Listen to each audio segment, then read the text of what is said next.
Oh, well, would you look at the time? You know what it's time for? Time for a book review. Okay. Yeah, I like cheesy jokes. Anyway, today's book review is brief, of course. That's how I do things in this channel, but this book is Saving the Reformation. It's the Pastoral Theology of the Canons of Dort. Quite often you'll hear people talk about Calvinism. What does that even mean, right? What is Calvinism? Is it tulip? Is it something else? Is it what, different pastors say on YouTube? Or, wait, I'm on YouTube, but I'm not a pastor, remember? Or is it something else? Well, my understanding of Calvinism is, well, it's what we find in the Bible. If we want to look for a summary of Calvinism, we can look at the Canons of Dort. And this book looks at the pastoral aspect of the Canons of Dort. It could have been written for theologians, theology geeks, could have been highfalutin in its language, but the writers realized, no, we're trying to write this for the people. We want them to understand what is the church's position on election, predestination, the nature of sin, and Christ, the remedy for all of our problems, right? And they wanted to address the people. And what's neat about the Canons of Dort, they were written by a group of men that convened as the Synod of Dort, or Synod. Well, it wasn't just Dutch pastors that got together. It was pastors from all over Western Europe. They realized that the Reformation was at stake here because of what had been written by the Remonstrants in the, we call them the Arminians, and their 5 points that they had come up with, and had been doing damage in the church for several years.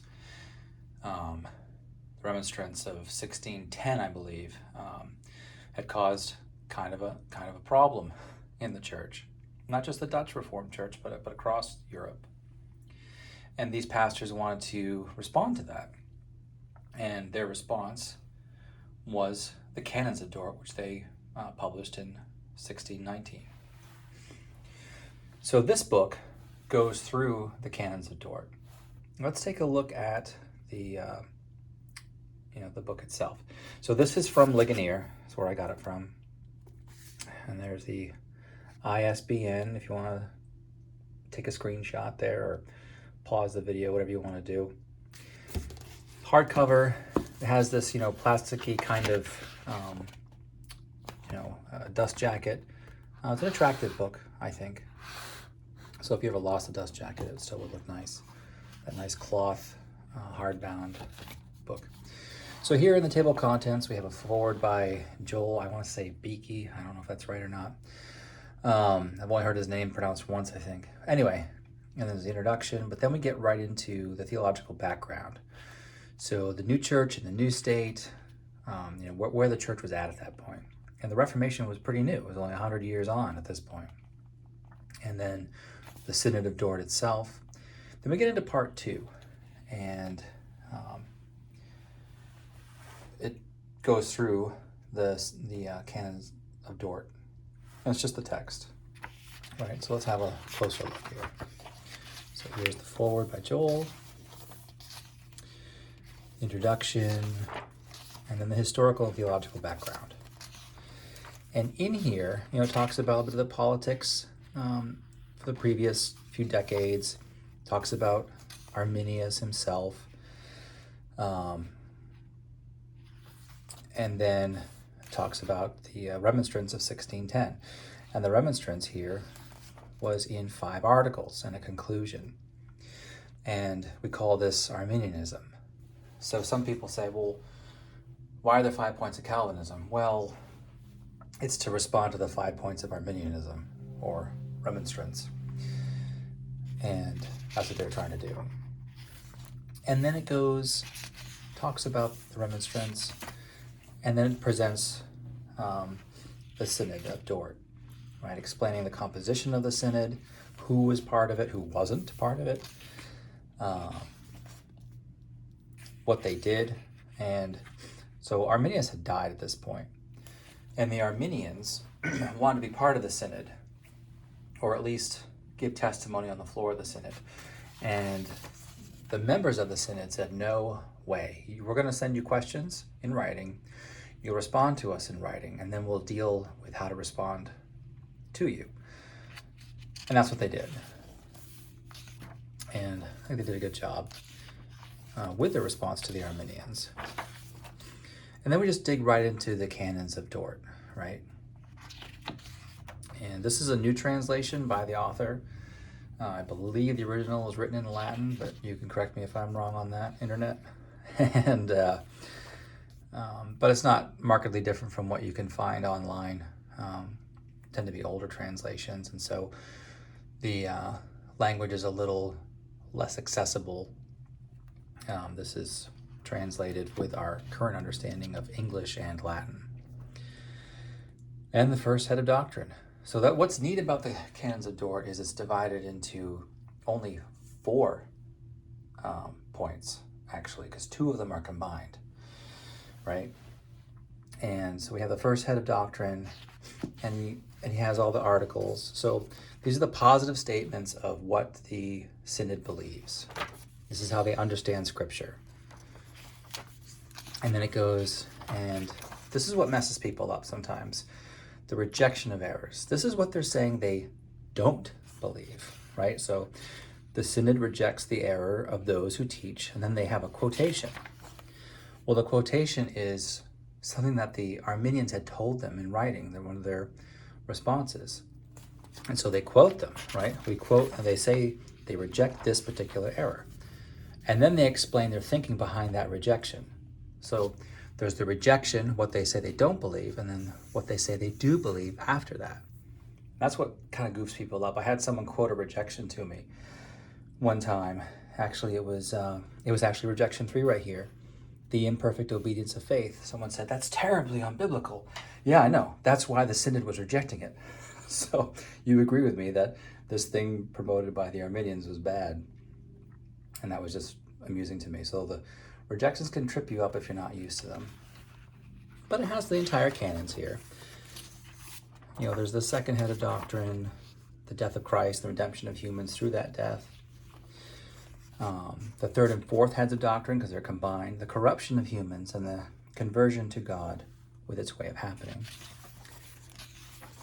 And we come to the fifth head, which is really only the fourth if you're counting, the perseverance of the saints.